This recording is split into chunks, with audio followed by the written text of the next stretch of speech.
ఇండియాలో ఉన్న anti social elements ని అనెథికల్ గా ఎలిమినేట్ చేయడానికి క్రియేట్ చేసిన ఏజెన్సీయే బ్లాక్ స్క్వాడ్. నేను దాని ప్రెసెంట్ బ్యాచ్. ఈ team pilot batch, pilot black squad.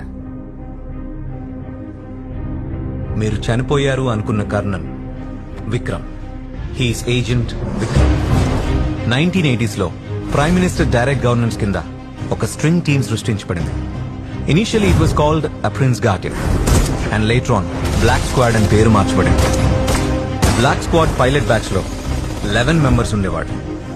దాని హెడ్ కమాండరే agent Vikram. More than 100 successful operations by this ruthless team.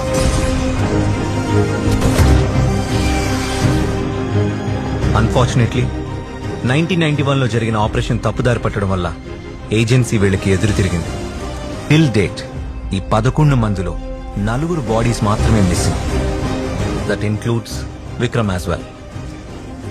So దీన్ని బట్టి చూస్తే నా ముందు ఆ ముసుగు తీసింది, పాత రికార్డ్స్ లో చనిపోయినట్టు ఉన్నది, ఇట్స్ యువర్ మ్యాన్